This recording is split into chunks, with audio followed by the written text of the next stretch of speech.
Are we back?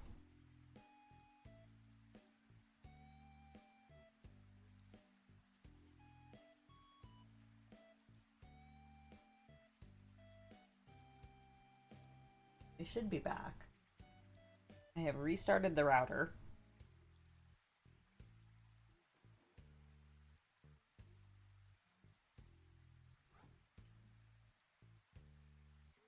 I am showing excellent signal quality again.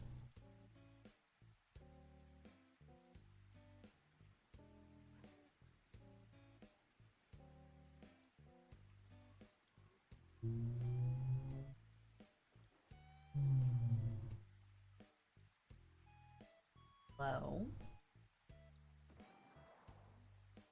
Blink twice if you can hear me.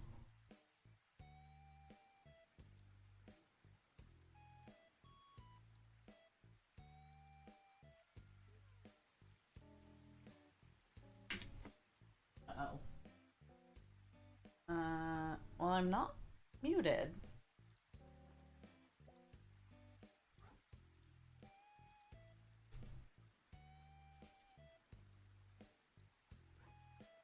Okay.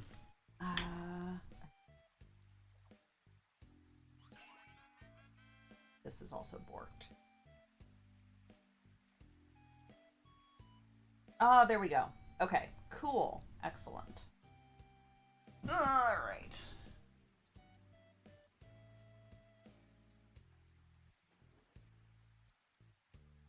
There we go. I did restart the router. So hopefully that'll help. If it doesn't, we may just have to call stream for the day.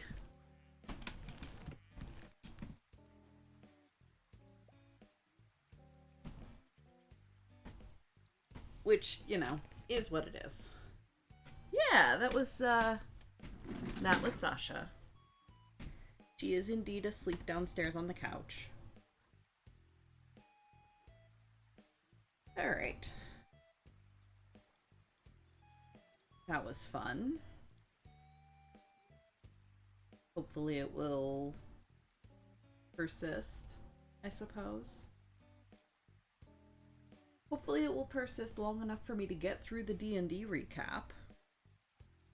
Hi! Hi, Rin. Yes, I just saw that come up.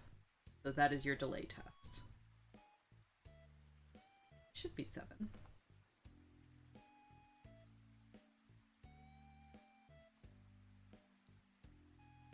There we go. So the way that I'm working this blanket is I'm making 7 hexagons at a time. So like a week's worth. And then attaching them to the bigger blanket. 8 to 9 seconds delay, and it's chipmunking my voice. We may just have to call stream then. If it's doing audio issues too.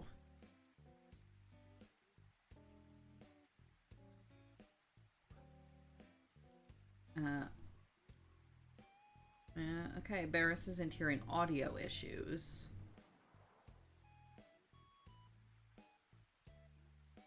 But still.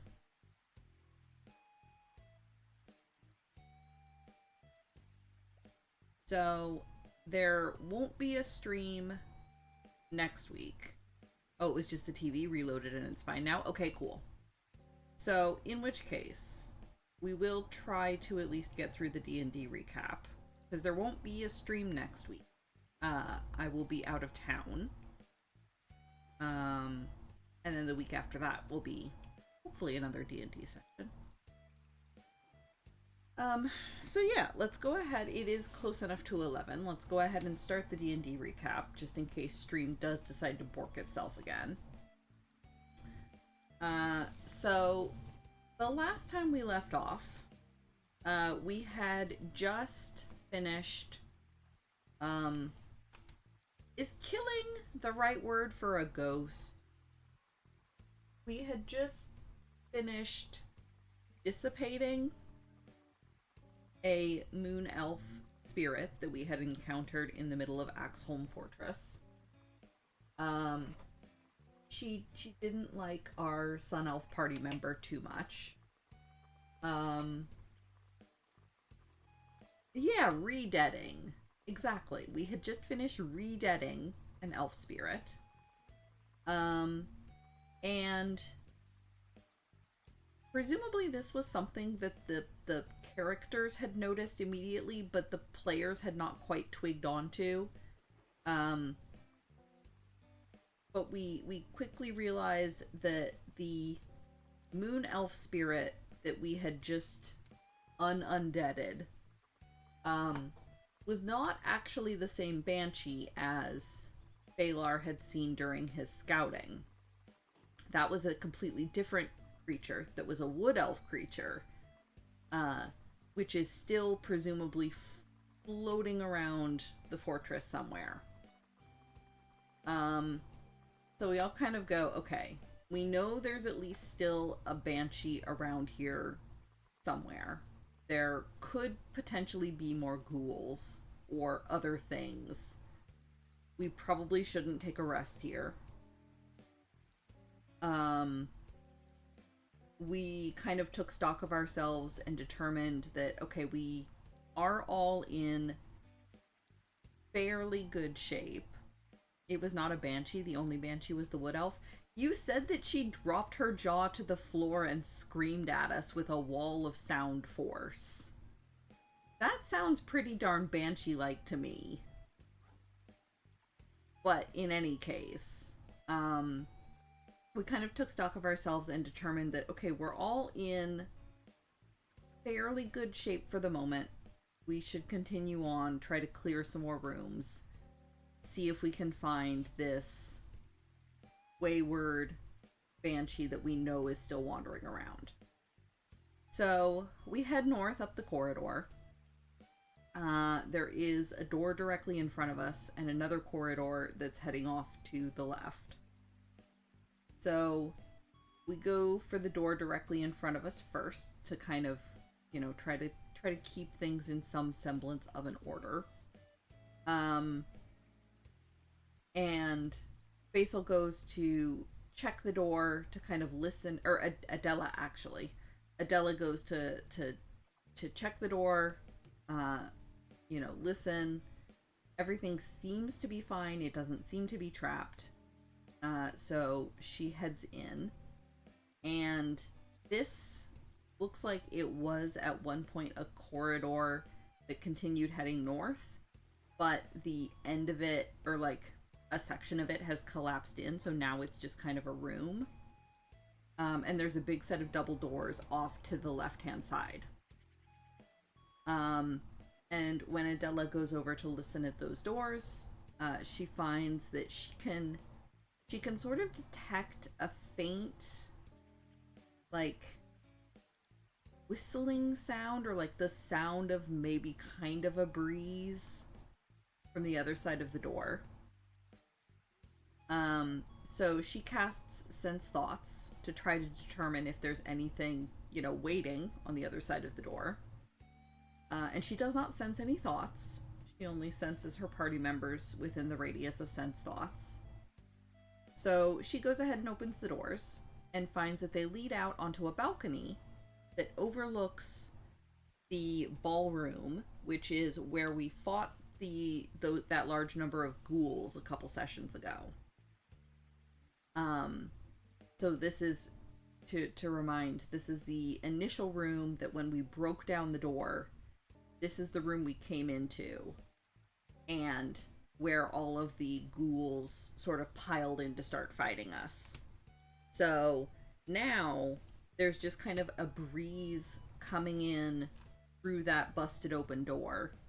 Well, it's not even a door anymore, considering it got shattered, literally.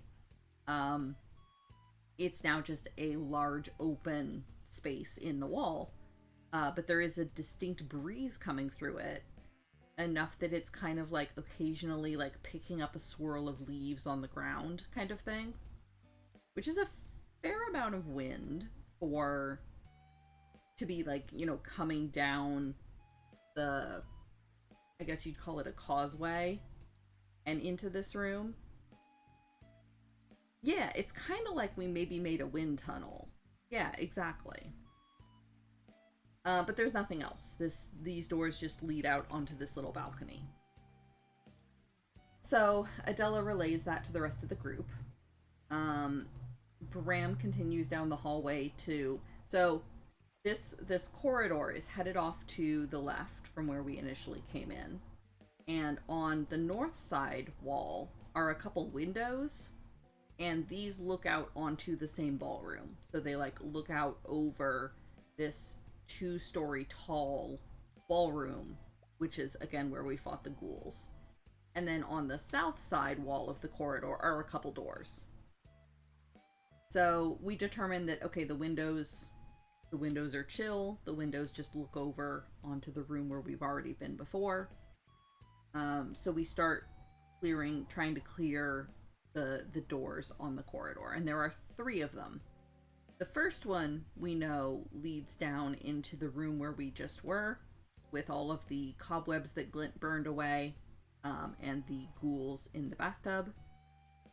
I should also note that Adela did cast Detect Magic and did not see any magic items or magic glows in that room with the ghoul corpses. We did check that.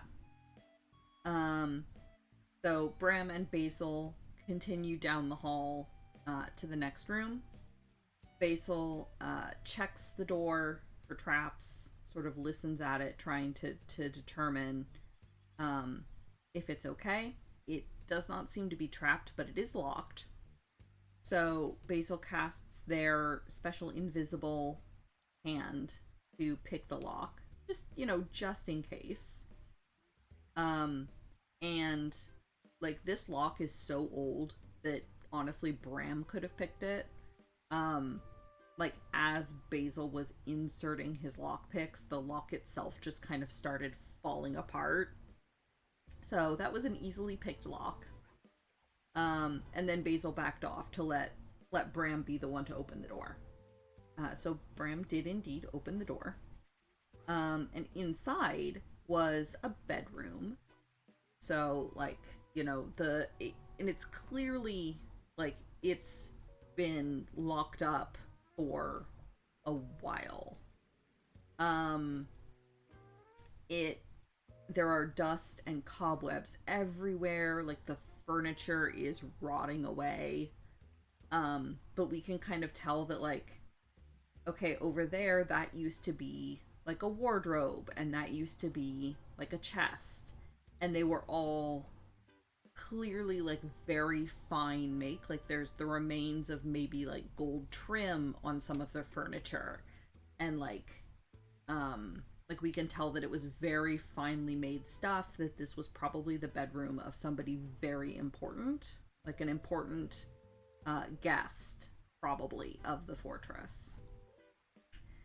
And when Bram steps in to take a look around and get a better look at the place, on what remains of the bed, because the bed itself and the mattress are starting to like rot away, but laying on it is the skeletal remains of a person.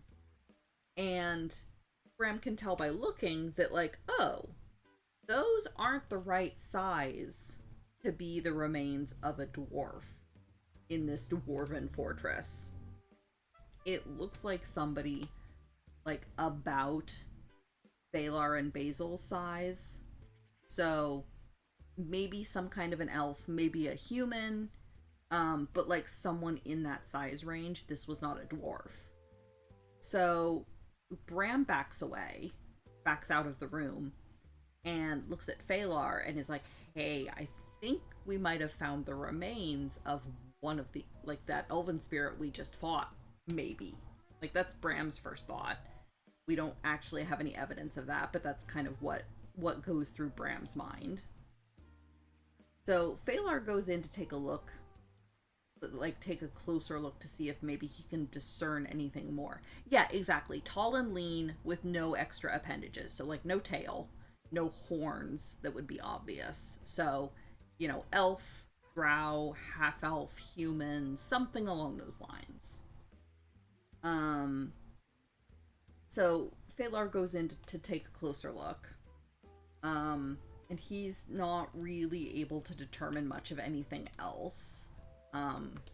And he is very careful he doesn't touch the remains at all. Just because he's afraid that maybe if this is the remains of one of the spirits, maybe that'll trigger something. So he's very careful not to touch them. Bram is making a mental note of the location because he'll probably want to come back. Because if we are going to convert this fortress into a place for the people of Phandalin to live, obviously we're going to have to clear out these remains sooner or later. And Bram wants to make sure that they're probably given a proper burial. So he kind of makes a mental note of the location to come back later and follow up. To make sure that these remains are moved respectfully and given some sort of a proper rite.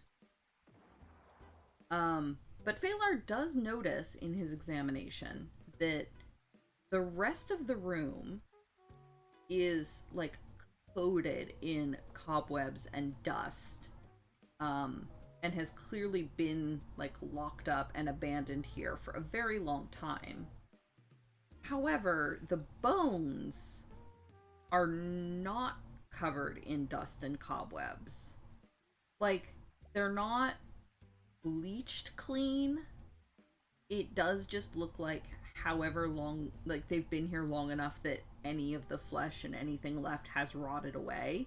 It doesn't look like they were deliberately cleaned, but they have been kept clean. Like the thick layer of cobwebs and dust on the rest of the room is not on the bones. So, but also the door has been locked, and the door has been locked for a very, very long time. So whatever has been coming here to, I guess, keep the bones clean is something that's able to pass through walls. Which we know of a couple different things in this fortress that are able to pass through walls, so that doesn't quite narrow it down. Break the bones? No, we did not. We did not break the bones. Bram would not be pleased with that without some sort of a indication that that was a thing we were supposed to do, or a thing that would, like, you know, if that was, they're clean because they move. Oh, that's a thought. We didn't even think of that. Maybe salt them. That's actually not a bad idea. That probably should occur to somebody. That did not occur to me, SJ the player.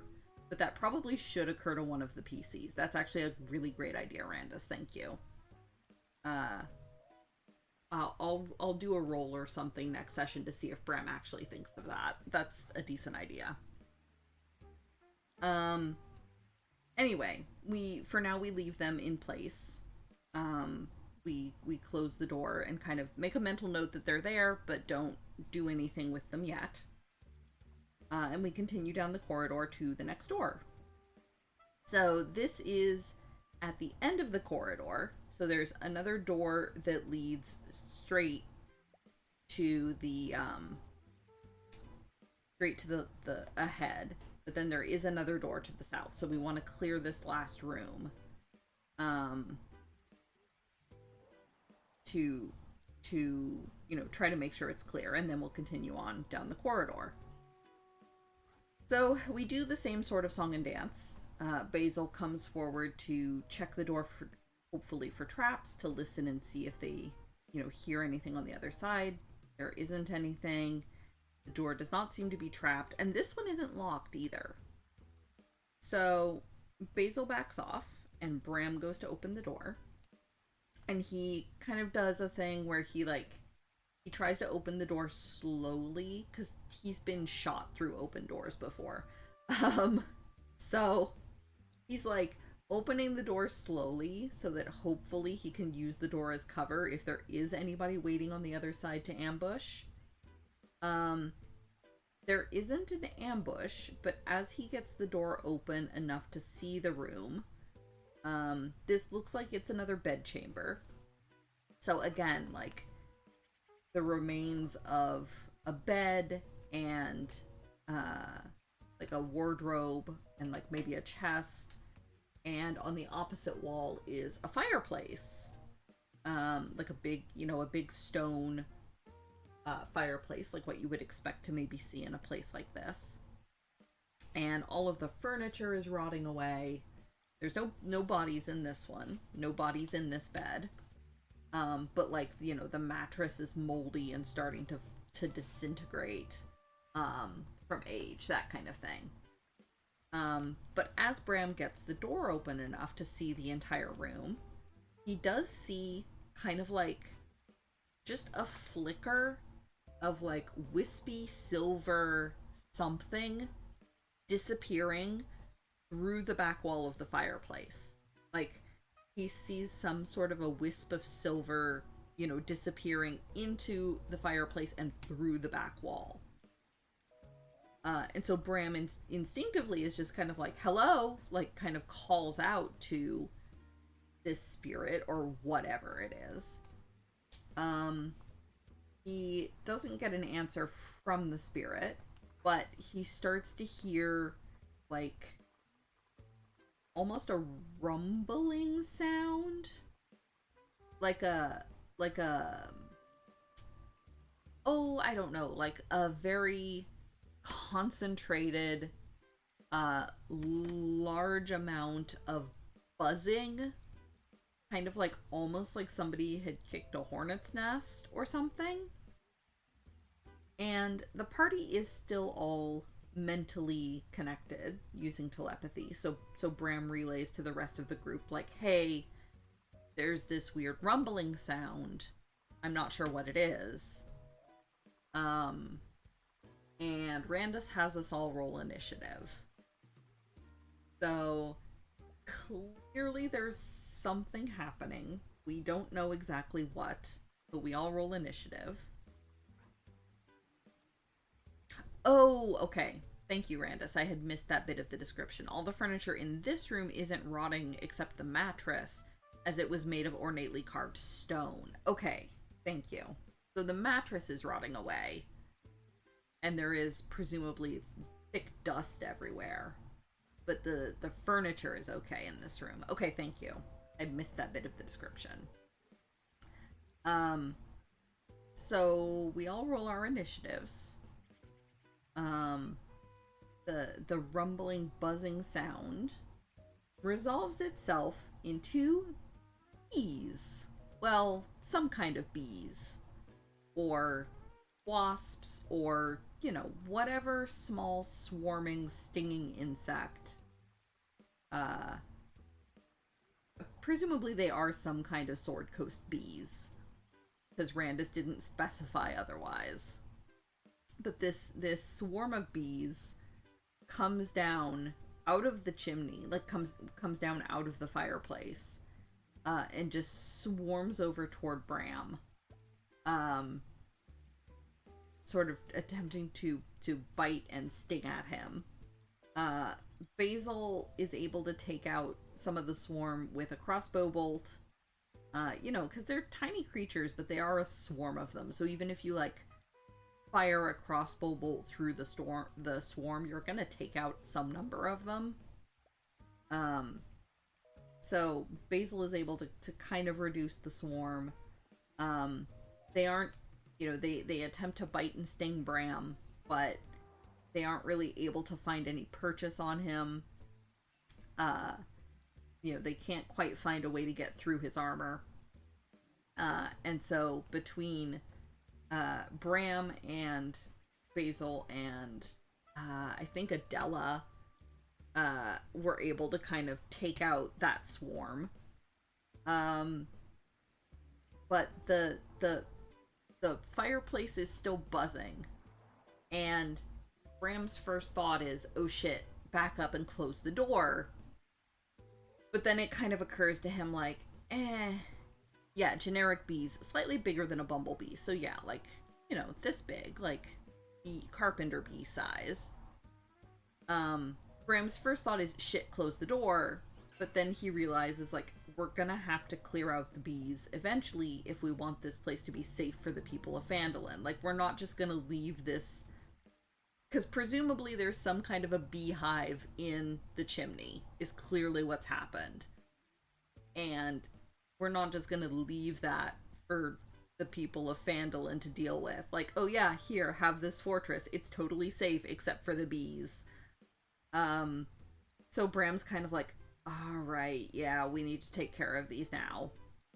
So he leaves the door open, and just kind of readies himself. He stays in the doorway, kind of thinking that hopefully he'll be some sort of a meat shield uh, for the rest of the party, and kind of is like, okay, bring it, bees. Uh, so however, when the next swarm appears, they sort of pass straight over Bram and head for Basil right behind him. Uh, Basil, Basil's good at dodging, even when it's a whole swarm of bees. Everything's fine. Uh, as blep. Yeah, exactly. Which is to say that Randus rolled absolutely horribly for all of the bees attacks that round. Um, yeah, Randus rolled 4d20s below a 5. Um, so yes, the bees attempt to bite at Basil, but again, none of them are quite able to figure out how to get to him. And so Basil is able to sort of dodge and weave around the bees and not take any damage that round. Another swarm of bees comes out, and these do head for Bram. However, unfortunately, Bram is not quite as lucky with Randus's dice as Basil was.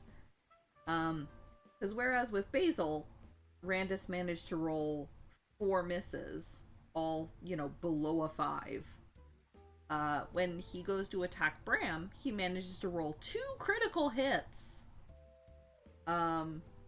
So, this swarm, somehow, a couple of them manage to, get in under Bram's armor, and, it's the classic I've got a bee in my shirt problem, where it's just like, okay, now I'm gonna go to town biting you. Yeah, for the 4 attacks on Bram from this swarm, he rolled 2 misses and 2 critical hits. So yeah, Bram gets a couple bees in under his armor, and manages to take, a large amount of damage. I think 30-something points between the piercing damage from the actual stings and then the resulting poison damage. But it's fine. It's totally fine. So, Bram is kind of doing the thing where he's dancing in place and, smacking at his own armor, trying to get the bees out.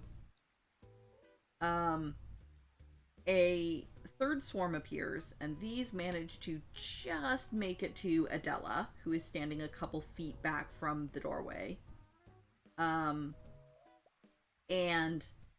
these, Phalar is able to take out part of the swarm due to a reaction.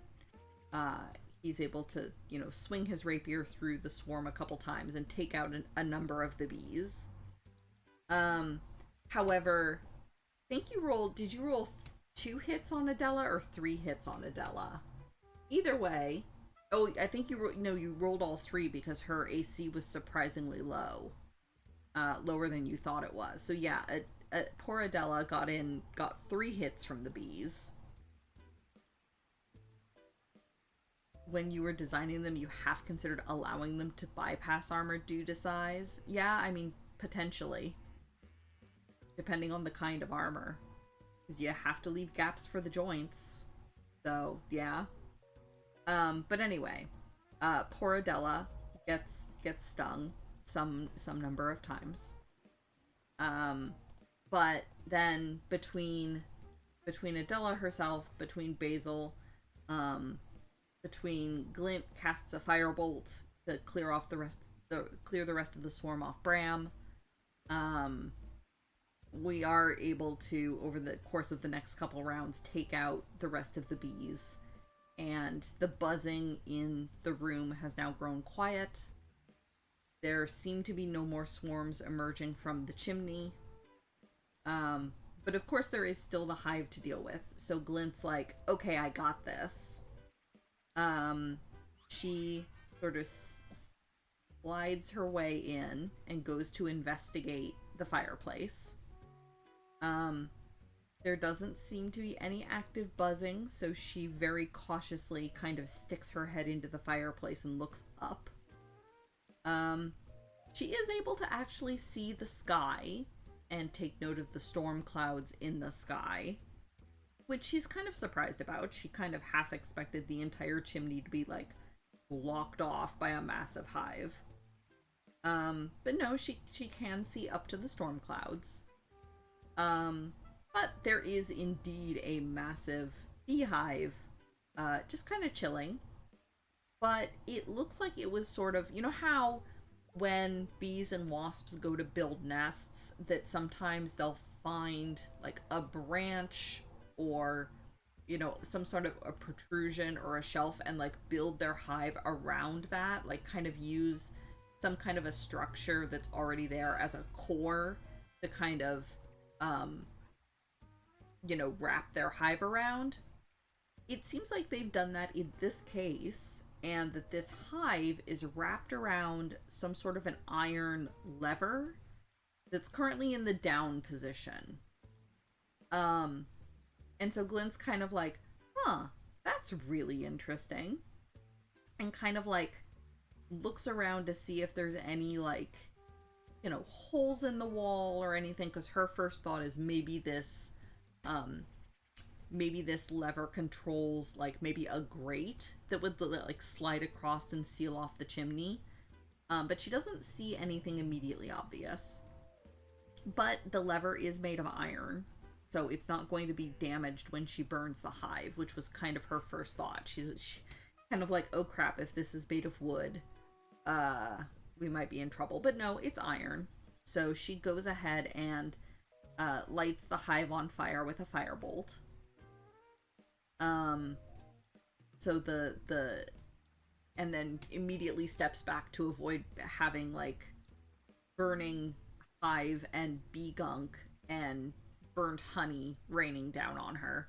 She kind of gets the immediate smell of like burned sugar as she sort of burns the hive away. There's like, you know, flaming bits of bees falling down to the bottom of the fireplace.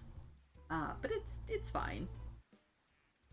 So then she kind of steps back further and lets the rest of the party know, like, hey, I think I've taken care of the hive, but there's this lever here. And Bram's like, oh yeah, I saw like a wispy thing go through the back of the fireplace. Maybe there's a secret door.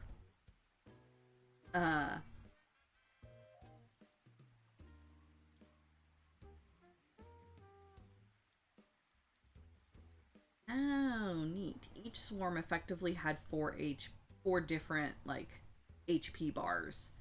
And every time you did at least 5 to 12 damage in one hit, a quarter of it dies. 13 to 20 in one hit, half of it dies, and so on, with 32 damage killing the whole swarm. Oh, neat. That makes sense. Yeah, so Glint pulls out her Wand of Secrets. Because Adela makes the astute observation, because Glint's like, I found a lever, maybe it controls a secret door. And pulls out her Wand of Secrets. And when she activates it, it does indeed point directly toward the back of the fireplace. So Glint's like, ooh, secret door. And Adela from out in the hallway is like, or it could be a trap. So Adela and T-Garn stay out in the hallway, just in case. Adela out of an abundance of caution, and T-Garn because he is very consciously guarding our backs. He's keeping a watch down the corridor to make sure nothing tries to sneak up on us. So Glint, you know, having determined that this is an interesting thing. Glint reaches up and pushes the lever because it is currently in the down position. So she, pushes it upward. She is able to make her strength check to do so. And as she pushes this lever and it sort of clicks into place, there is a stone slab slowly starting to lower. So at the same time, there's a stone slab starting to lower over the door behind us, like the door back out into the hall. Oh, no check to push it up. Interesting. Okay, perfect. And thanks for stopping by, Kadoja. Hope to see you again. Have a great day. Yeah, yeah, thank you, Randus, because I couldn't remember rolling a check for Glint, but I was like, but I must have. But yeah, if there's no check to push it up, that makes sense. So there is a stone slab starting to lower over the door back out into the corridor, sealing us in.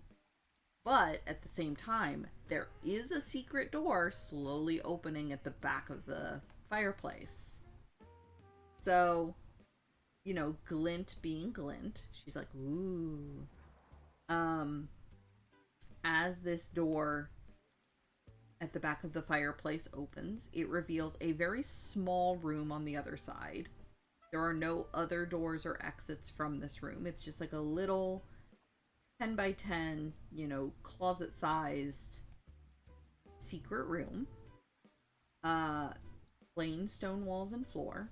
And sitting at the back of it, that we can immediately see as the door opens, is this big iron chest with like clawed feet and carvings all over it and like some sort of a ornate lock to it.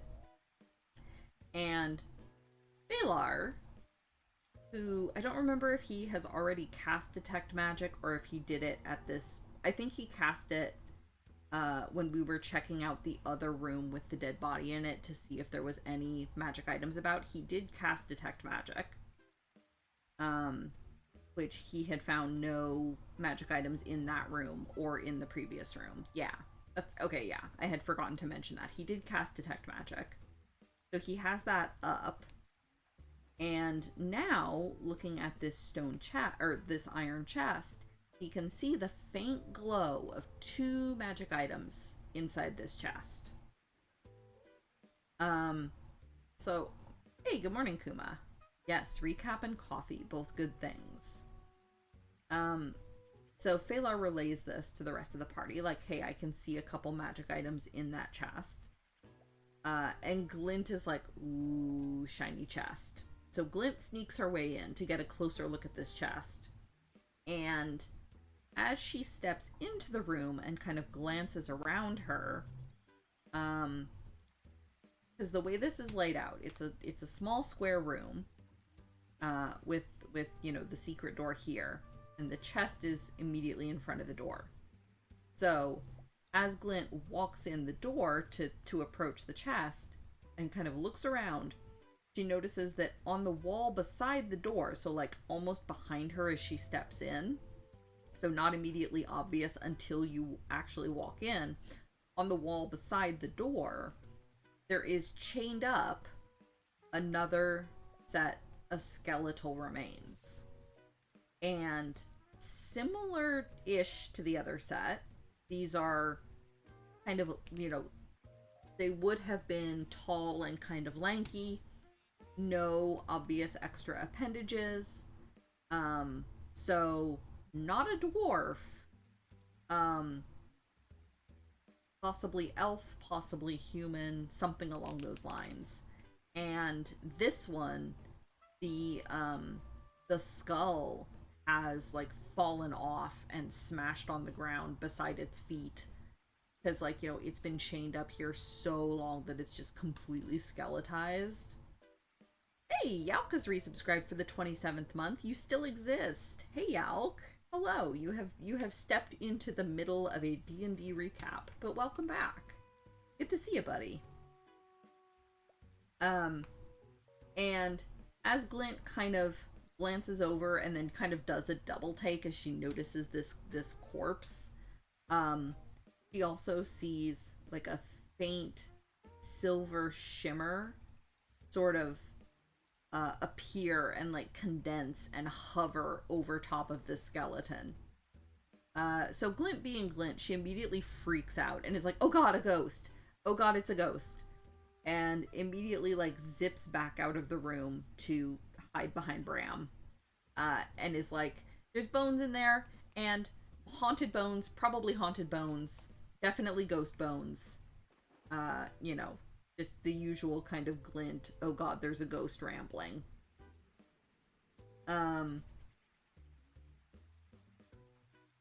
And at this point, I stepped away to make a pot of tea for Kara. So you guys may have to help fill me in on a couple of the details.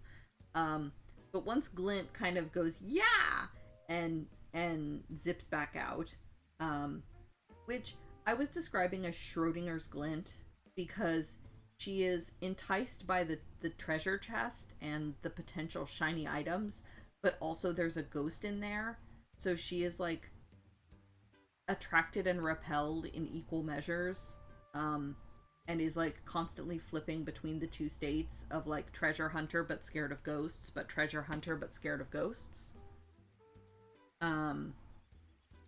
Oh, okay, so the silver shimmer ghost took the form of a wood elf wearing an apron. Okay, perfect. So it was like very definitely a ghost. Excellent. So yeah, poor Glint is having a minor crisis because there is treasure, but there is also a ghost. And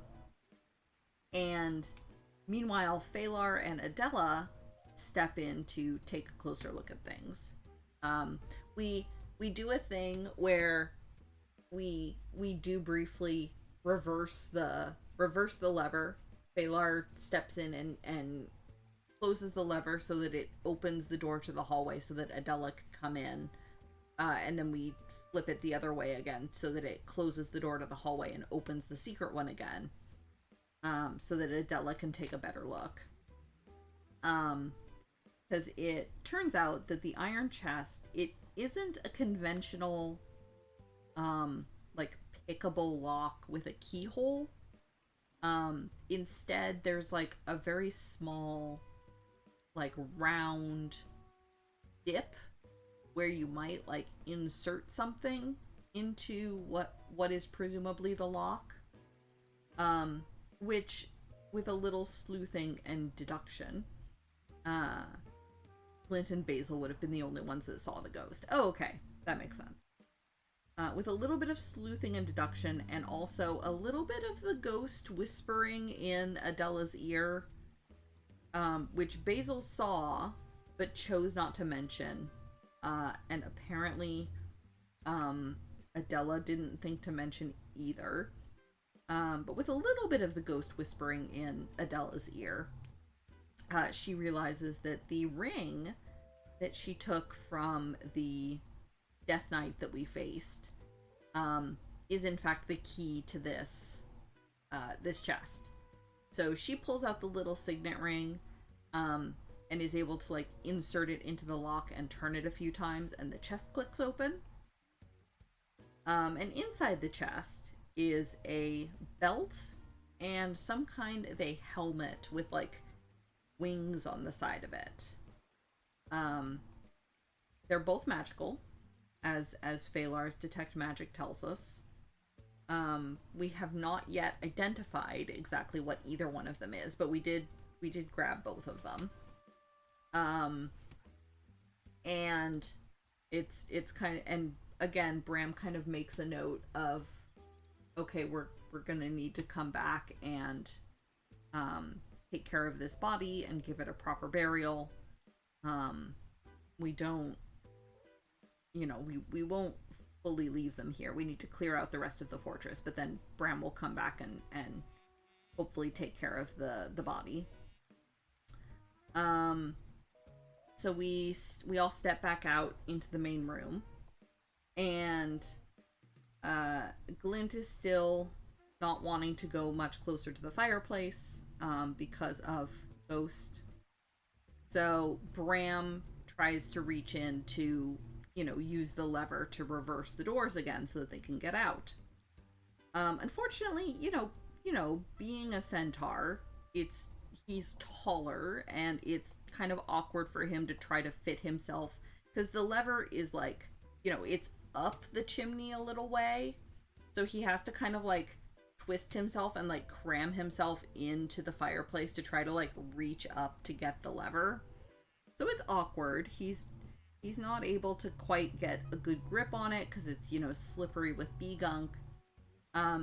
Which is to say I rolled horribly on my strength check twice. Or my athletics check, I guess. I rolled terribly twice. I rolled badly, and then I used inspiration to re-roll it, and I still rolled badly. So, Bram is struggling to try to get a decent grip on this thing to pull it back down. And as he's struggling with it, it kind of like catches halfway, and a trap in the floor begins to open up. Like the floor itself at the bottom of the fireplace starts to open up, as these like long dormant torches kind of spark to life, and there's just these jets of like boiling oil that blast upward at Bram, and then he proceeds to fail his dex save to try to get out with minimal damage. So he gets fairly significantly charred. It's fine. His armor heats up real fast. It just causes extra damage. It's not great. And then the doors reverse properly and the floor like closes back up. No damage on a save, and I did not make the save. I probably should have re-rolled. I probably should have saved inspiration to re-roll the save, but I did not realize I was gonna have to make the save.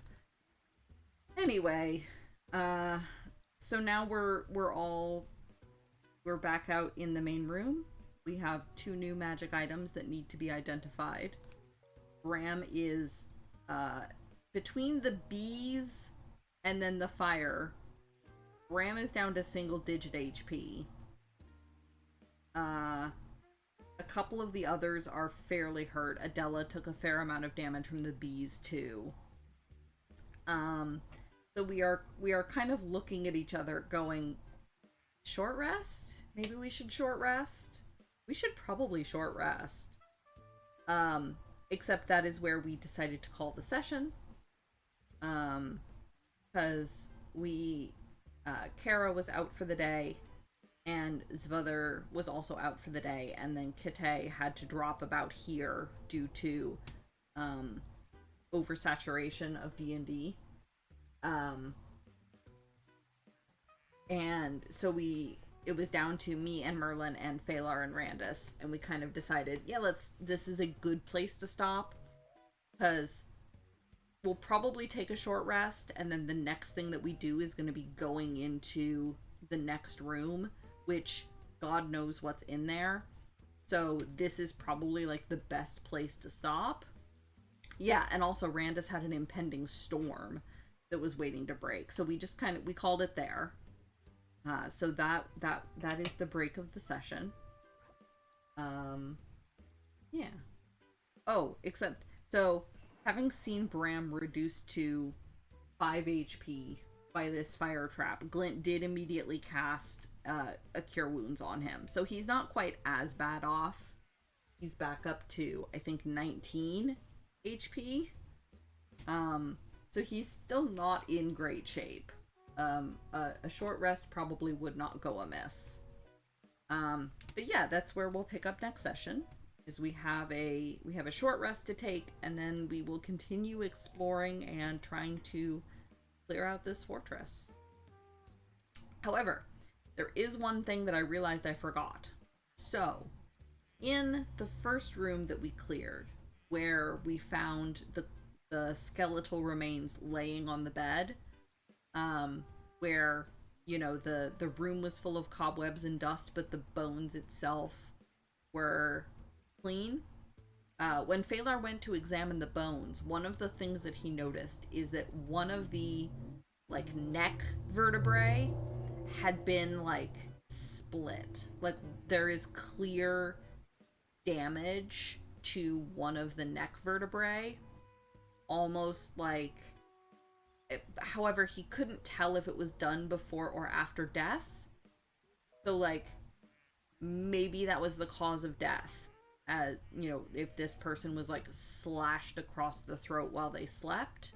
We don't know for certain, but that's kind of our hypothesis at the moment. Yeah, I had just forgotten to mention that, and that might end up being important, so I wanted to make sure I included it. So yeah, there was damage to the neck of that skeleton we found, which again could or could not end up being important. This music is Animal Crossing. I believe it's Animal Crossing. I think it's New Leaf, but I could be wrong. It is Animal Crossing music with rain sounds overlaid.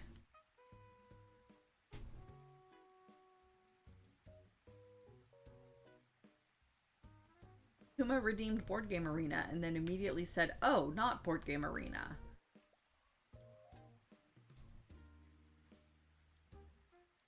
Which is it, Kuma? Is it Board Game Arena or is it not Board Game Arena?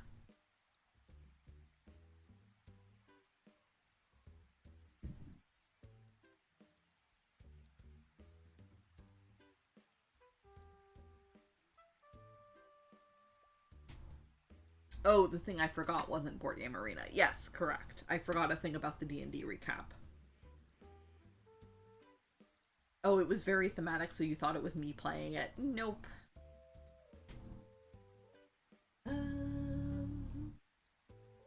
Do one more. We'll do one more hexagon, and then I will take my break, and then I will do board game.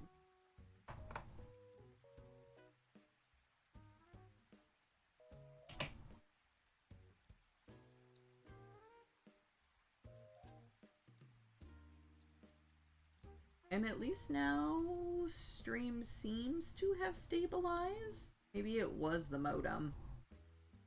We have had kind of some rough weather here the past couple days as well, so I don't know. IDK. It seems stable now, and that's what's important. We got through the entire D&D recap.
All right.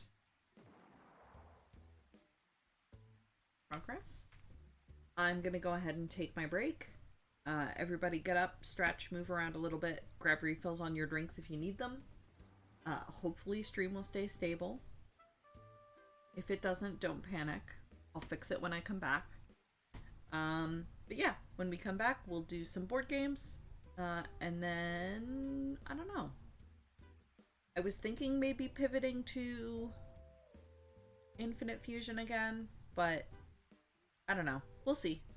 Board games first, but before that break. So I'll see you guys in a few minutes.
Come on, BGA.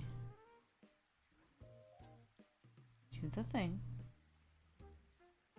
There we go. All right. Let's see what we've got for boards today. All right, so harmonies. So this is one where you'll basically pick up tiles and put them onto your board, as you see Kuma has already done here. And you're trying to make the patterns that are shown on your scoring cards. And when you make those particular patterns, then you score those points, etc. So we have whatever this is. Oh, it's a kitty. Okay.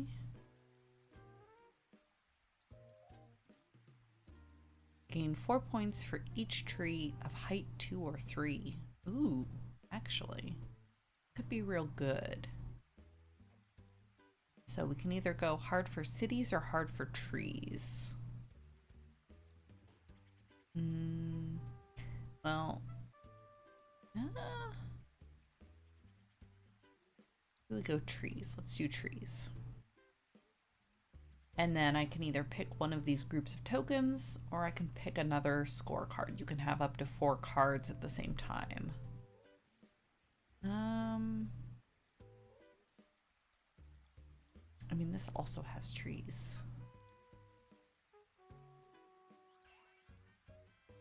Also has trees.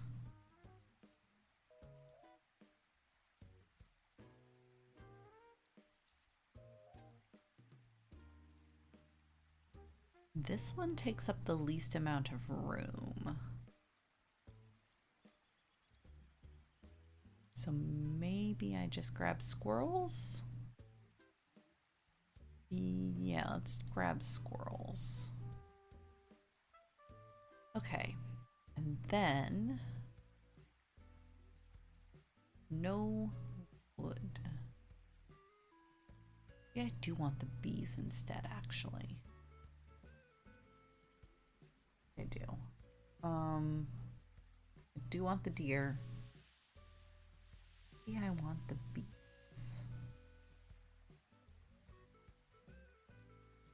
There are a decent number of flower tiles here. Hard for cities or hard for trees? It sounds like a crazy environmentalist campaign. Maybe.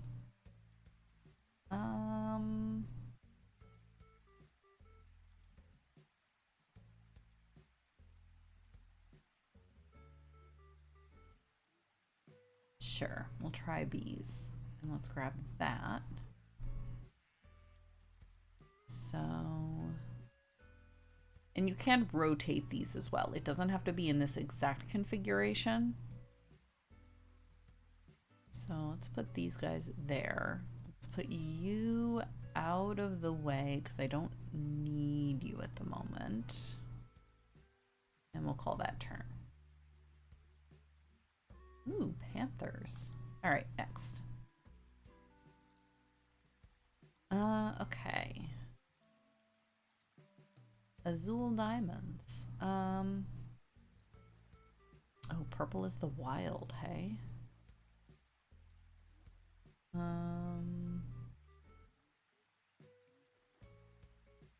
Sure, let's grab that.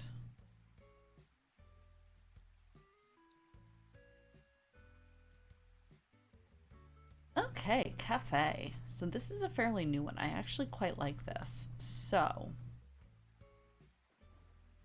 this is going to be slightly a pain to explain. So in this, your goal is to produce coffee, roast coffee, and then deliver it to cafes that have ordered the coffee. So on this initial card, you can see I have A. I have 3 different colors of A. So those are 3 different varieties of coffee that can grow or be produced on these spaces. Then B is drying the coffee. C is roasting the coffee. And then what this coffee cup means is it's an action. space. So currently I get 1 action per turn. If I pick a card that has another coffee cup on it, I will gain a second coffee or a second action per turn. However, when you pick a new card, it has to cover up spaces on the cards that already exist. You can't just lay it completely beside it. So you kind of have to plan ahead a little bit and try to manage which spaces you're covering up and which spaces you're gaining. I really like this one. So for instance, this card, I think I am gonna take this one. Because this has, so D here is a coffee shop. And you can see here in the corner, it's got 1 little yellow cube. So to be able to score points for this coffee shop, I need to deliver 1 yellow coffee to it.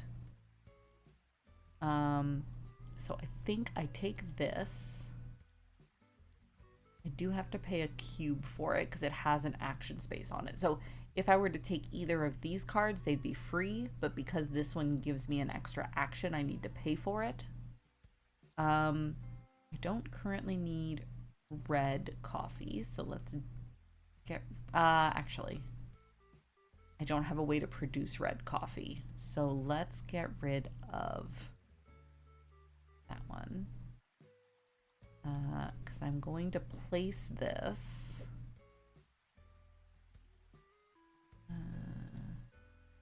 There. I think you have to cover up at least 2 spaces to be able to place a new card. So I'm going to place that there. Now I have a turn and I have, so 2 actions. So I am going to produce, I want to produce yellow because that's what I need to deliver immediately. But you produce based on like area. So if these were all connected, I would produce on all of them, if that makes sense. Okay, now I need to dry. I'll dry there. I'm going to dry the yellow. And that's as much as I can do in my turn. Next turn, I'll be able to roast the yellow and then deliver it, hopefully. Confirm. Yeah, I actually really, really like this one. It's really interesting. All right, next. And also I kind of want to get that cafe game in like paper because it looks really cool and I like the art on it. Okay. So here I'll be scoring points for every token on the outside, every row that has all the colors, and then negative points for any of the special tiles that are not filled in. Okay. So I think, I think I go ahead and grab those 3, put them down here.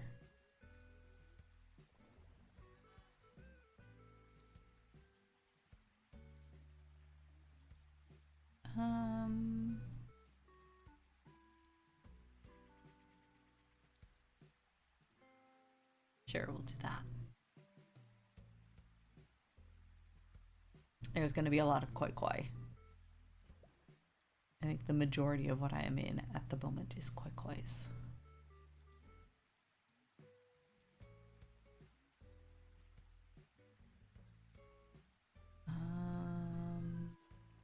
Guess grab ribbon.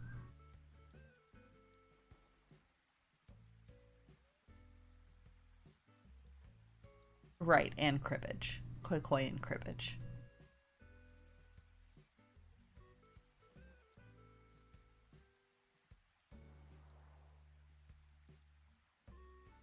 Okay.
Ooh, claim a milestone, huh? What's that one do?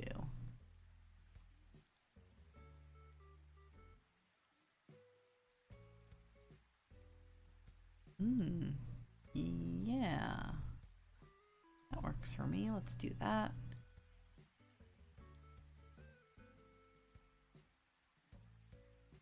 I have the coin.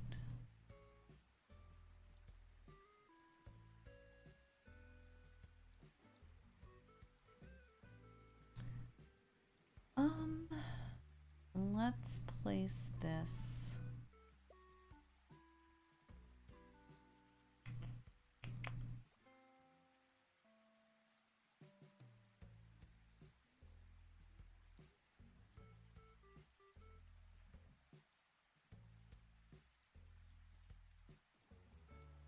Perfect.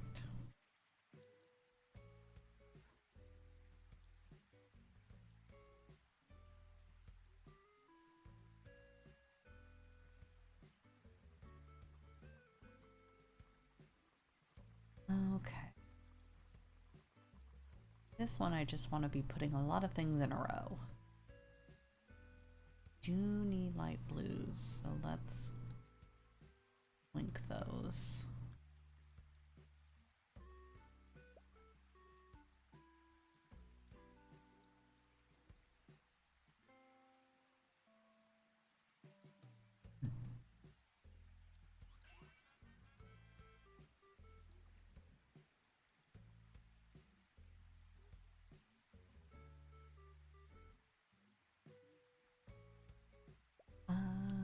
Okay. Let's put this down.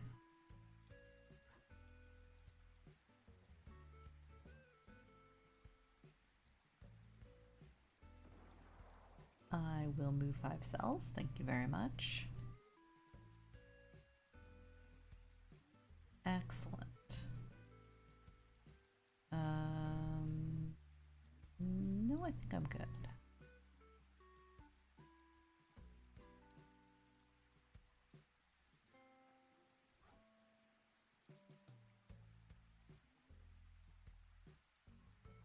Right, okay. Ooh, perfect. Exactly what I needed.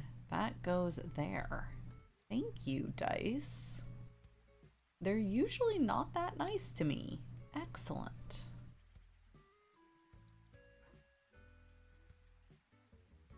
Okay.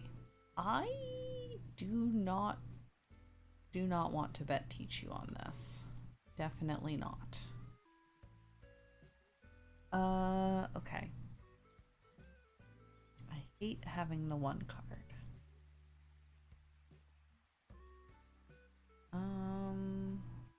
I have a decent amount of stuff. This is not an awful hand, but it's not a great hand either. I have a lot of pairs. Okay. Let's throw the 5 at the other team. I hate both of these cards. They're so situational in when they're useful.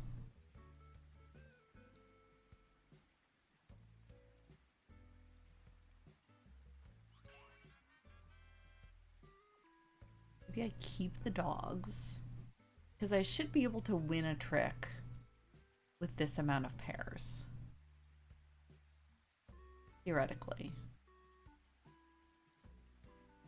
Yeah, I keep them both.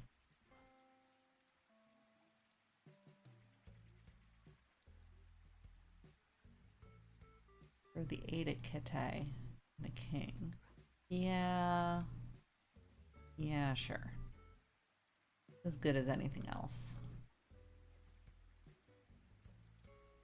Okay.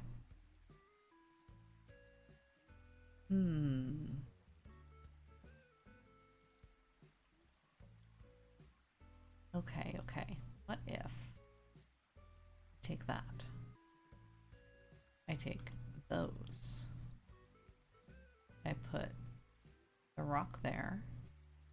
I put the river there. I put the flowers there. Next. Ooh. Let's draw from the deck. I will take the mermaid. No question. Next.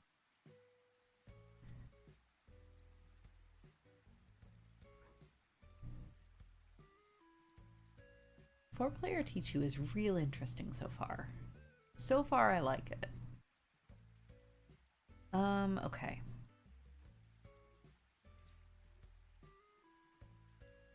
Need more ocean.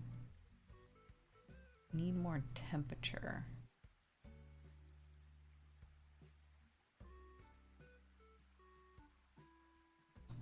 So I guess let's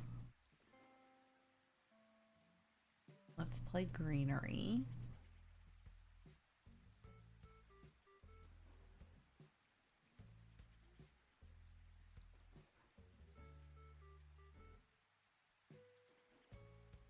And then let's go ahead and play that.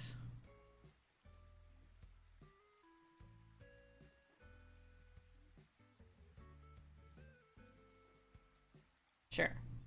I am making actions, doing things, clicking buttons, which is usually how I play Terraforming Mars. This game of seasons is not going well for me. The dice didn't like me early on, and it has not improved.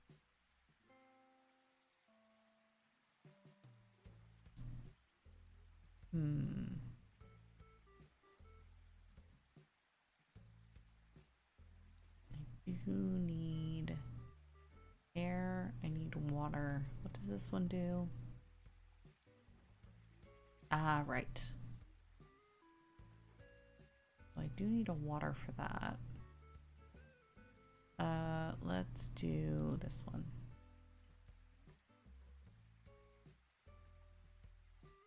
Okay. What does the boat do? I don't remember what the boat icon does. 1 second. What does the boat do?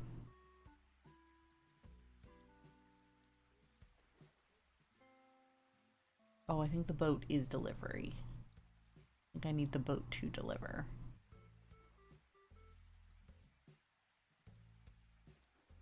Oh, the player does not have to pay if the business area has 2 visible ship icons. Interesting. Is that the only thing they do?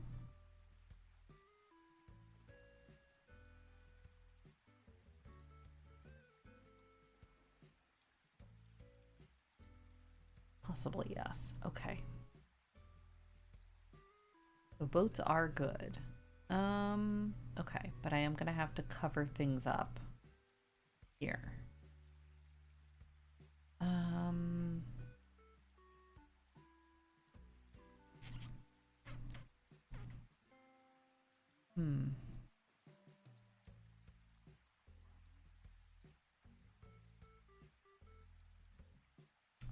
think maybe I do.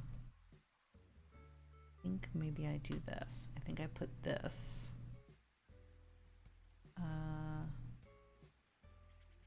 Sure, we'll pay a green. And then I think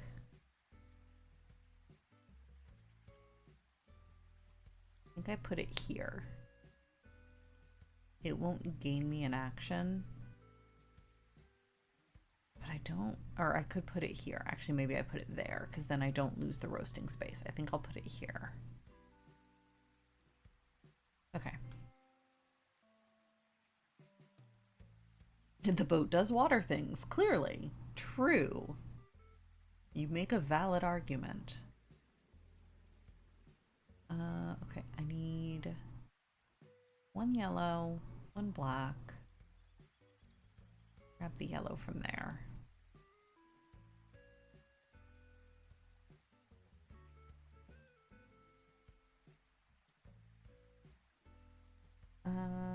Sure. Go ahead and grab that.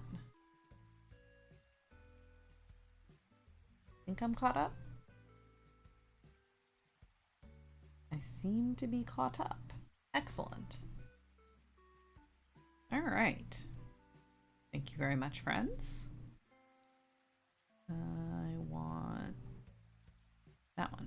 There we go.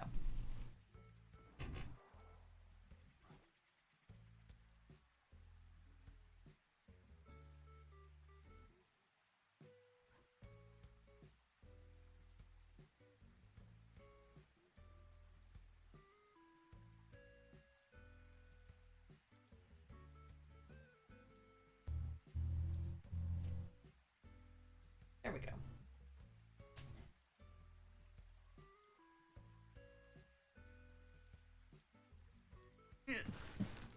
I will be trying to do more infinite fusions a bit later in the week, but I think for now we just continue with the sewing. Still do not understand B game. I don't know how to feel about B game because it's like reading the instructions. I feel like I should be able to understand what I'm doing, but I don't understand what I'm doing. It feels like it's just out of my grasp. I feel like I would have a lot easier time with it if I was actually playing it in paper with like the board and pieces in front of me and all of the actions happening one after the other instead of every other day. I think this is maybe just one of those games that doesn't lend itself well to digital and or pass and play. Which, you know, some games don't.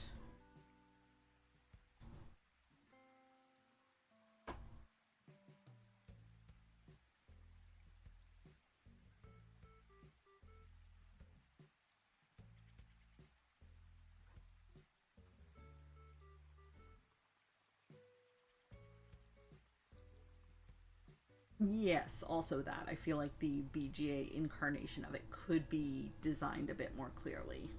That is also very true.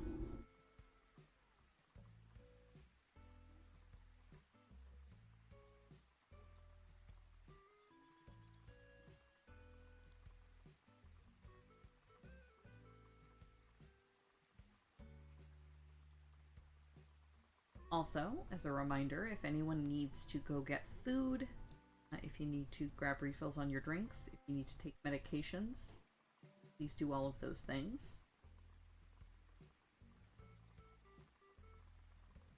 It is a meal time in the time zone where you are located. Please consider getting a meal.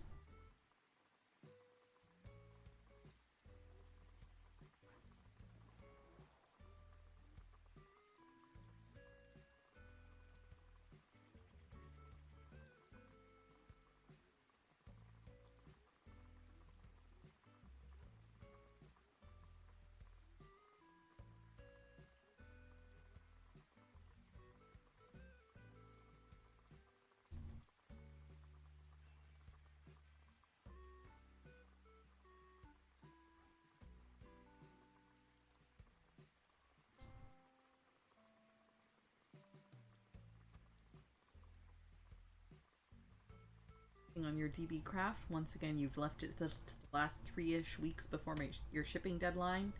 I'm actually really proud of myself. Mine is done and I'm shipping it tomorrow. And I could have had it done several weeks ago and just ended up procrastinating a lot. I am actually very proud of how early I've gotten this done.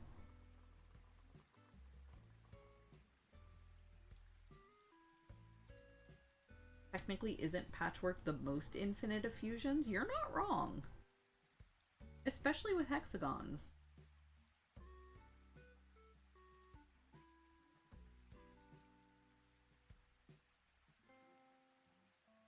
There is a tiny part of me that's like, but what if you tried to complete the Pokedex in Pokemon Infinite Fusions? And that part of me is crazy.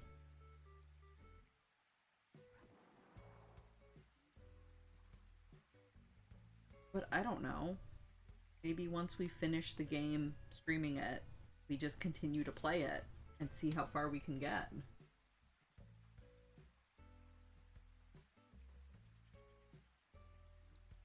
It is. It's September, friends. It's already September 7th, which is wild.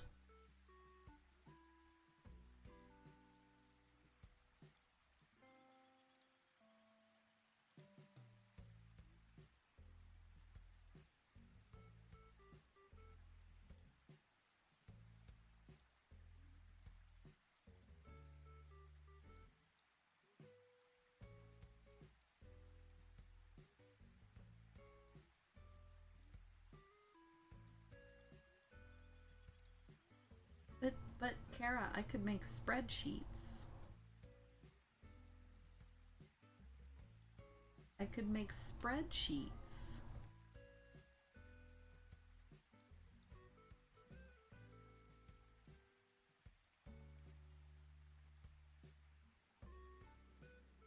I am not seriously considering it, but I am kind of like idly considering it. Of like, not like, let's force ourselves to do it, but like, let's work on it until we get bored.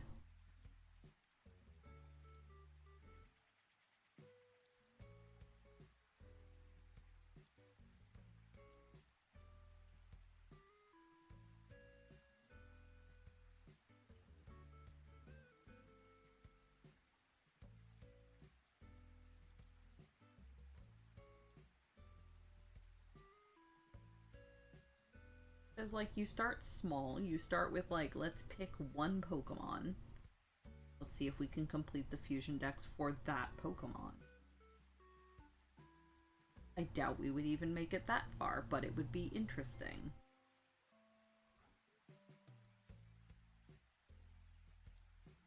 Don't you want to see every Jigglypuff fusion?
Like, there's only like 200,000 fusions. That's attainable. Just slowly start chipping away at it.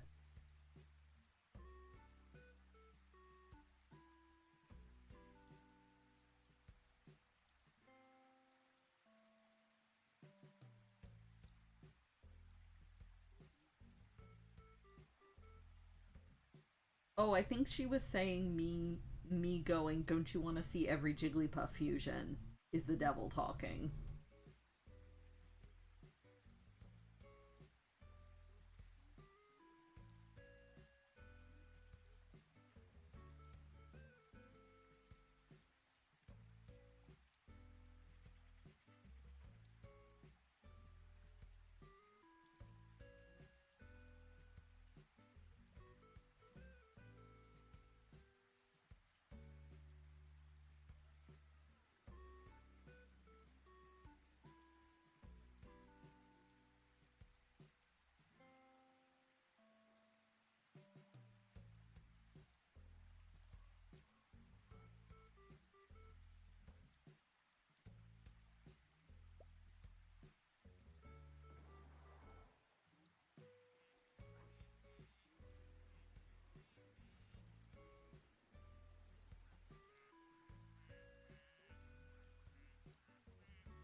And maybe we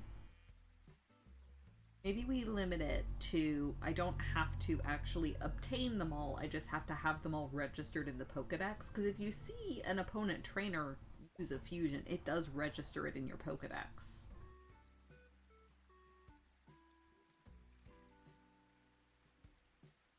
So by beating the game, that would at least kind of cut down. And there is a battle tower.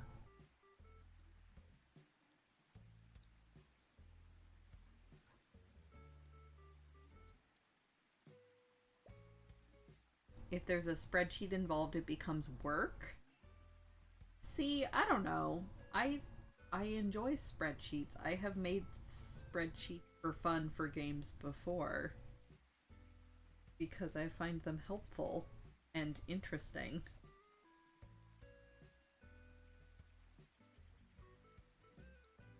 So I actually disagree with the fundamentals of that statement. I think for some people, yes, the second a spreadsheet is involved, it does become work. I don't think I'm one of those people.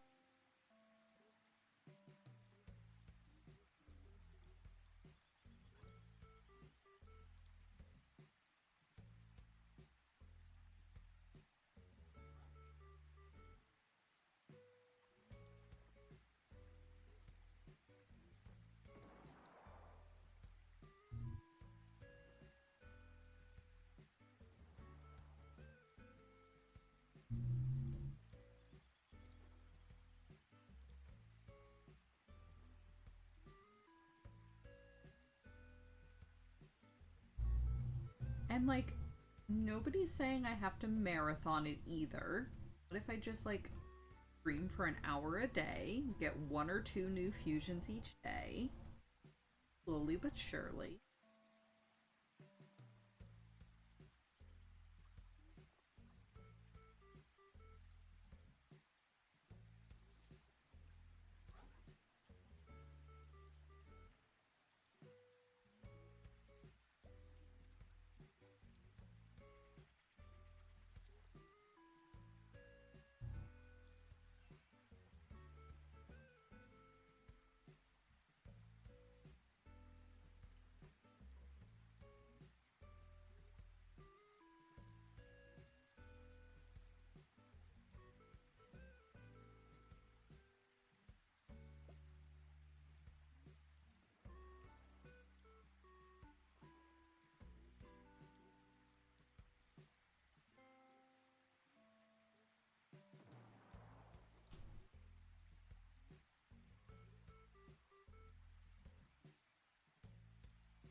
I'm compelled to click on this.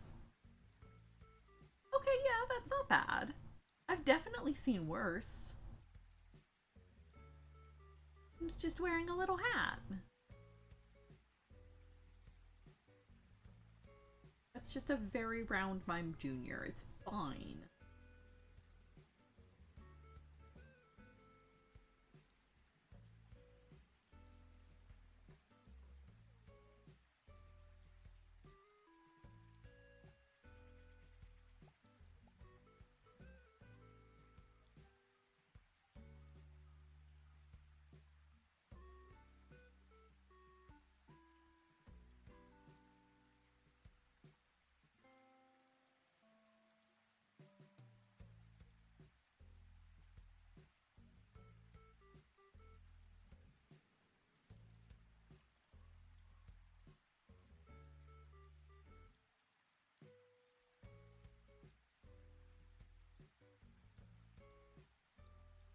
Okay, that's actually cute. I like that one.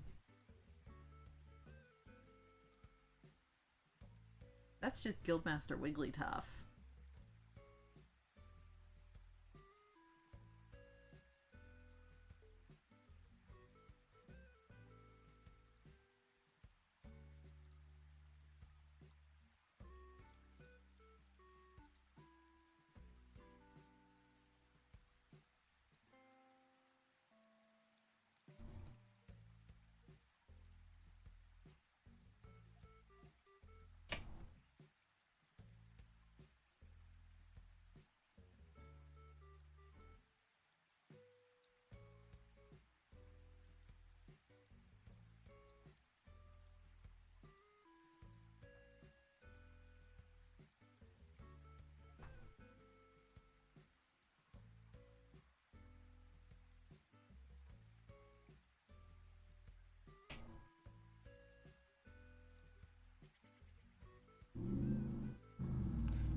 Keep playing. Really fine.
See, the thing is, I actually don't hate those.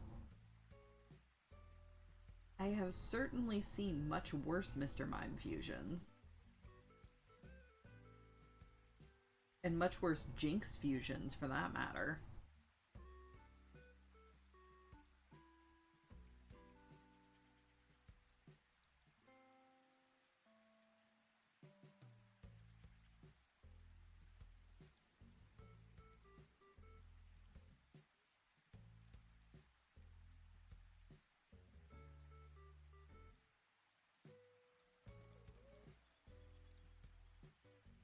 No, no, you give them power by using them in Pokemon battles so that they gain XP so that they level up.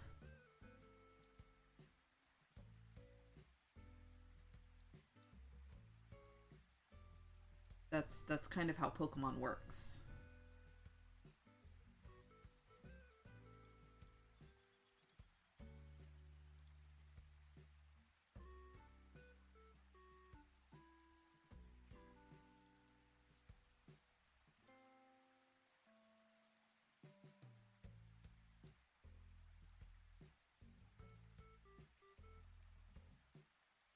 You were talking about Rin. Fair.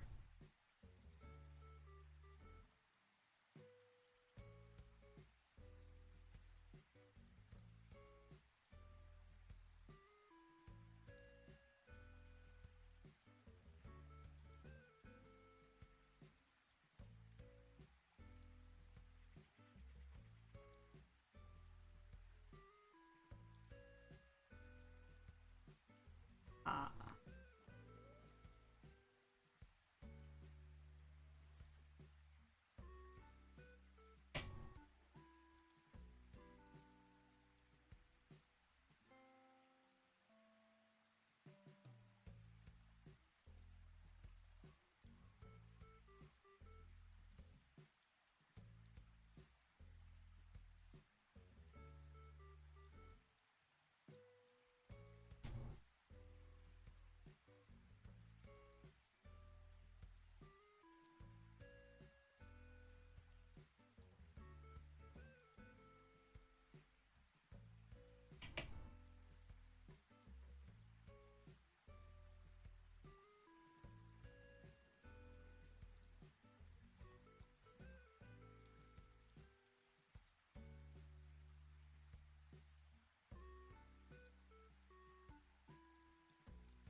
See, that's just factually incorrect, Randus.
I mean, you are a DM. No, I am disputing the second half of that. You're well aware of it.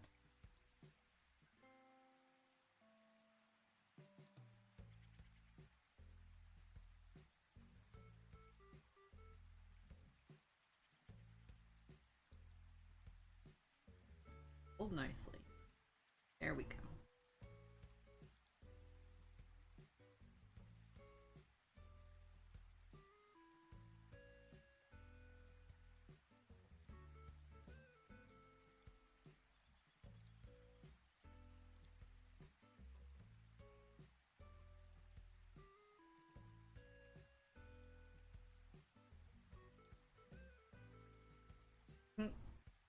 Speaking of caring and DMing, though, I am trying to figure out what I want for my birthday. Yes, I am well aware of it. I am trying to think of things. I will let you know once I have an idea.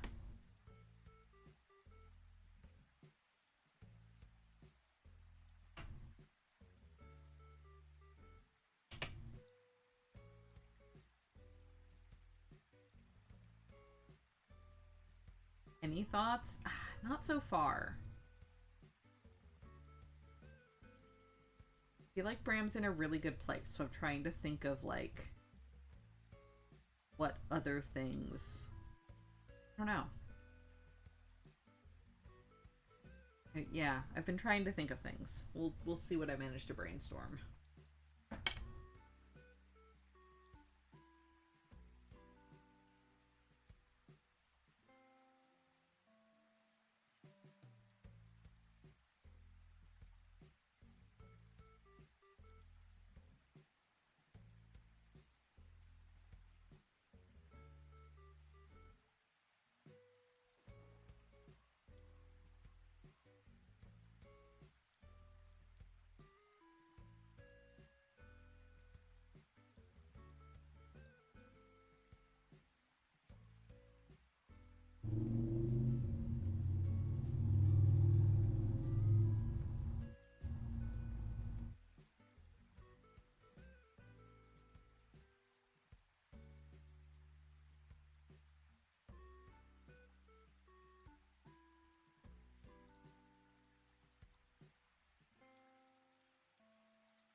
Oh, interesting.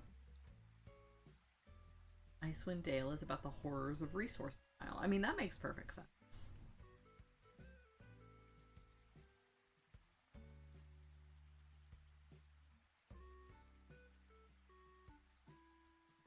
I mean, clearly you just picked the wrong game to play in, Barris.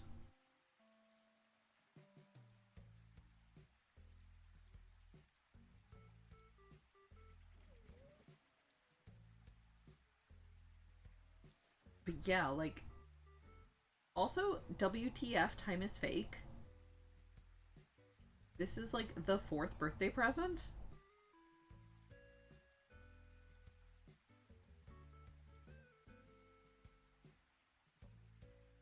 Time is very fake. I cannot believe that.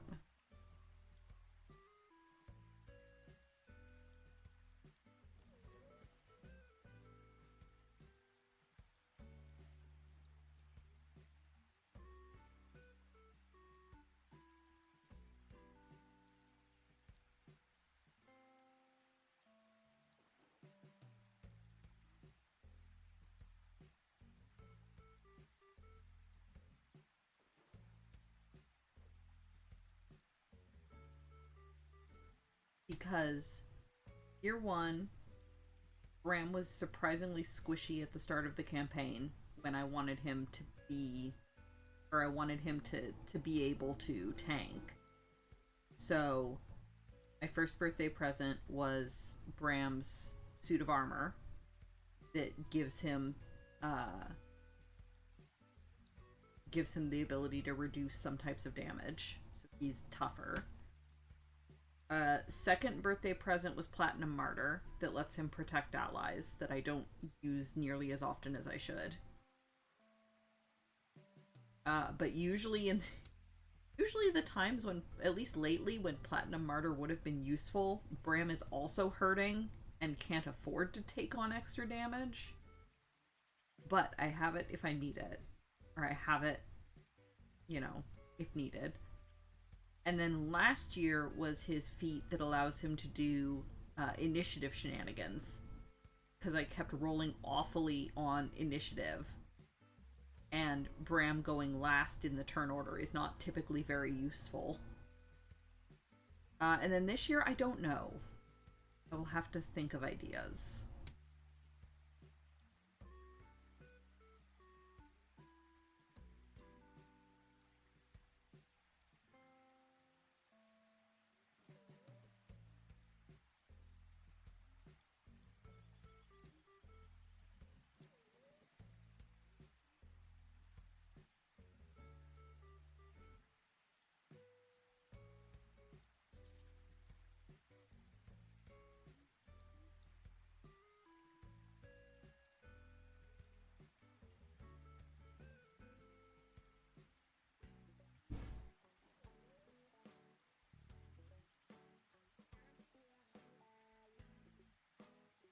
Yeah, that's kind of what I'm thinking, Randus, because, like, I feel like mechanically, Bram's in a really good place. I really like how he plays and how he works. So I'm thinking of something I'm trying to think of something that'll be more, like, character-based instead, as opposed to, like, a mechanical benefit. I just need to think of ideas.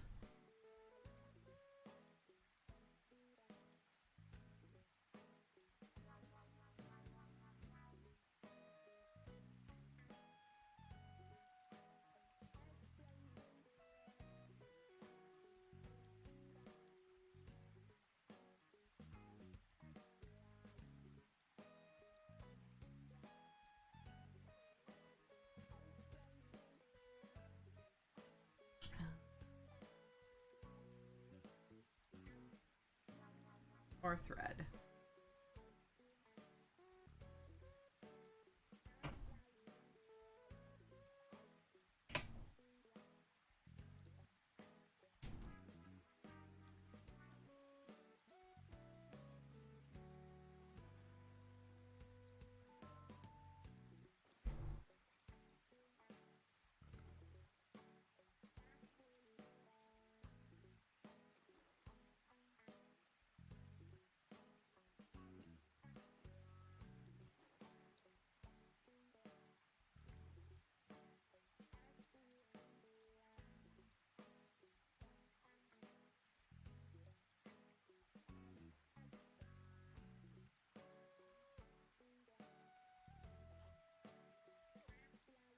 Thought Icewind Dale was all about punishing people for not having wisdom saves.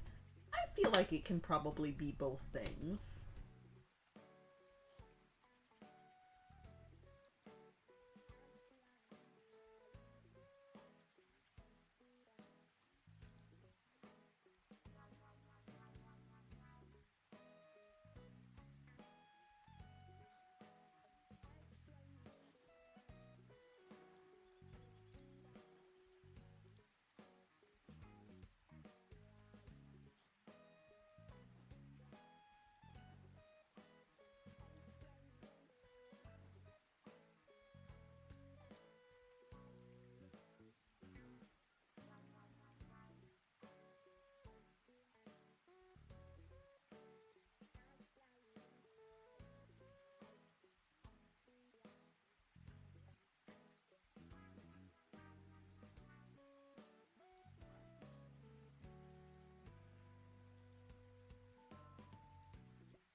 If I make more papers again.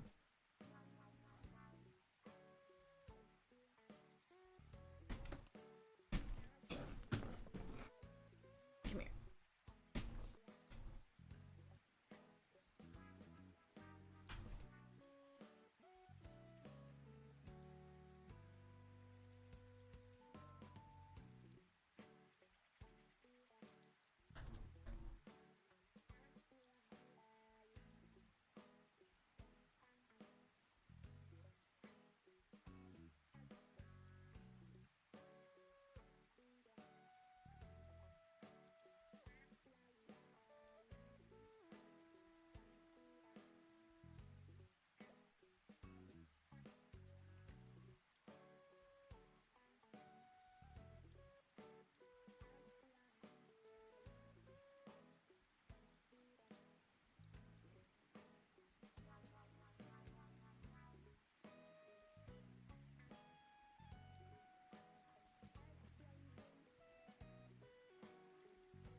Excellent. An apple for Kirby.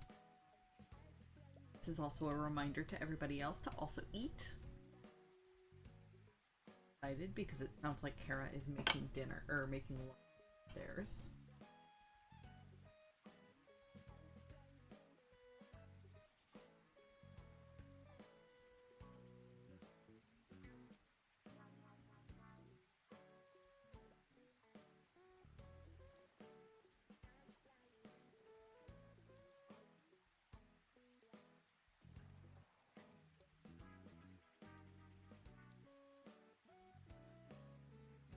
Just had leftover tacos. Ooh, yummy. Love a good taco.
if I've counted right. That's 7.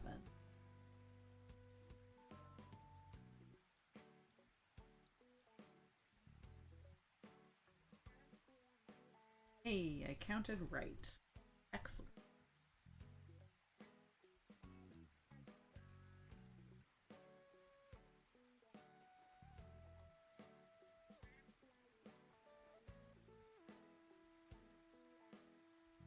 Back here.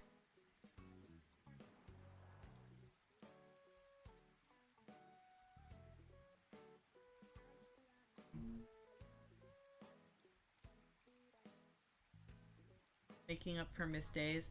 I have lost track. To be honest, I have lost track of exactly where we were. So I'm just vibing now. I'll just do them in batches of 7. Maybe at some point I'll actually count, see where we are, but I've lost track. Because I was sick there for a couple weeks, and then we didn't fully get caught up, and then I think I missed a week for something else. So, yeah, I'm just kind of making them in batches of 7 now, as opposed to keeping track of the exact dates.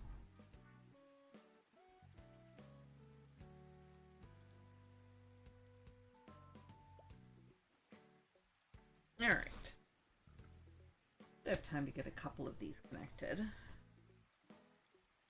before end of stream.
Does the paper come out at some stage? It does, yes.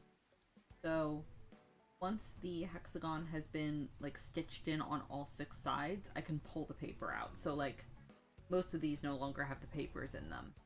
This, once I finish this seam, I can actually take the paper out of this one because it's now been secured on all 6 sides.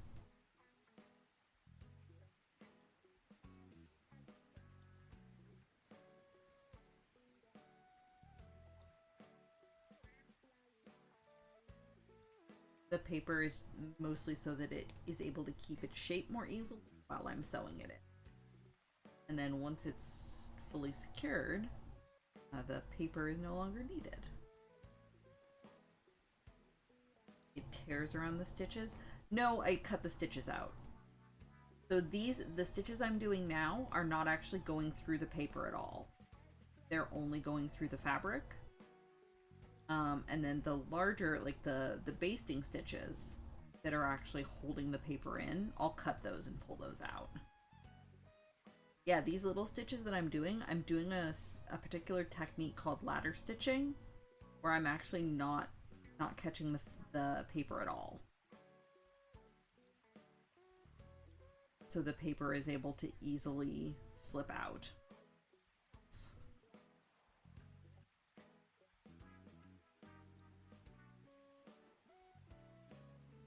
Able to show you here in a minute or two.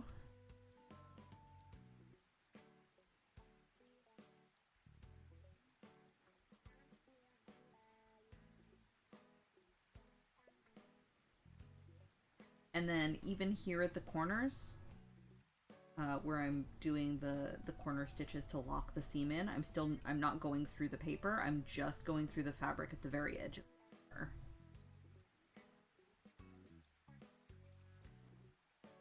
And if I do catch the paper a little bit at the corners, that bit'll just tear.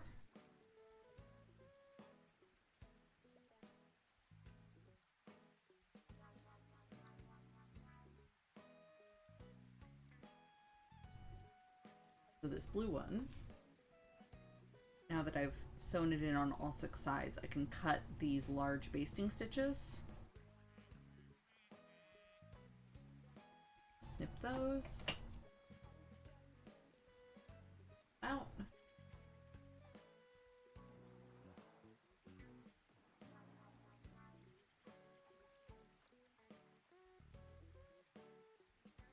And then I can turn it over and just pop this paper out of the back. And it just comes right out.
And then usually I can reuse the papers 2 or 3 times before they get kind of too ragged and full of holes to be useful anymore.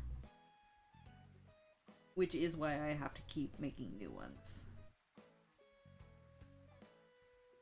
Reuse them a couple times, but they do eventually get too torn up too. There are other methods of basting that actually don't have me piercing through the paper at all, and you can kind of infinitely reuse papers, but I find that method of basting to be extremely annoying. Essentially,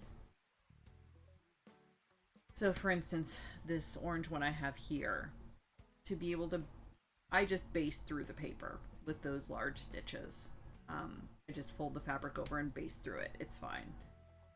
Some people will fold the fabric over and then they'll make little loop stitches at each of the corners that are like only catching the fabric.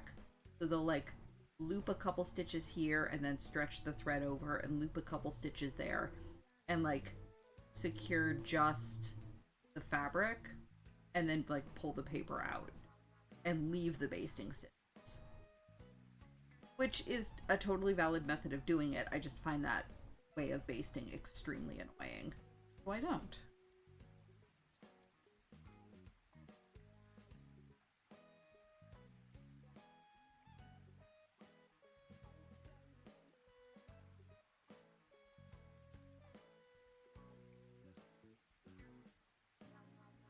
Excellent. Yes, get food. Consume food. Enjoy food.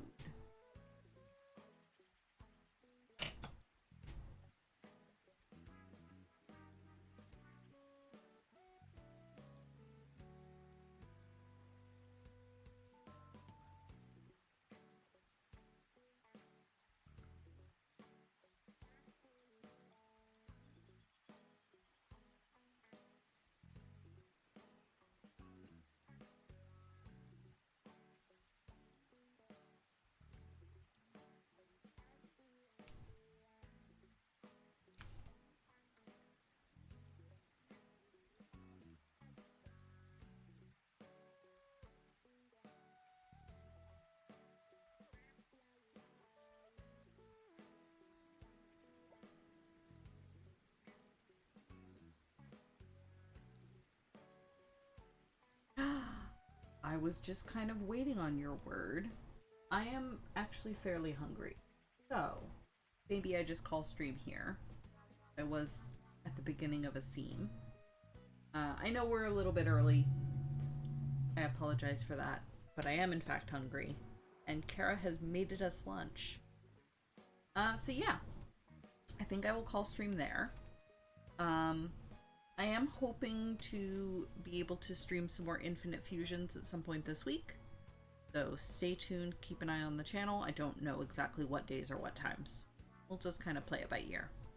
And like I said, no Sunday stream next weekend because I will be out of town. I will be out in the woods, chilling at a cabin and relaxing. So I hope the rest of you have a relaxing week as well. And yeah, everybody stay safe. I should be back at the very, very, very latest in 2 weeks. But I will probably stream at some point before then. Just don't know when. But yeah, everybody stay safe. Take care of yourselves. Take care of each other. Have the rest of a really good day. And a good week. And I will see all of you at some point. Hopefully fairly soon. Bye.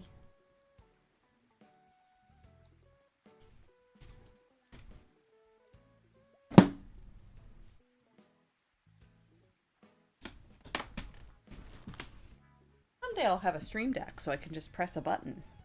But today is not that day.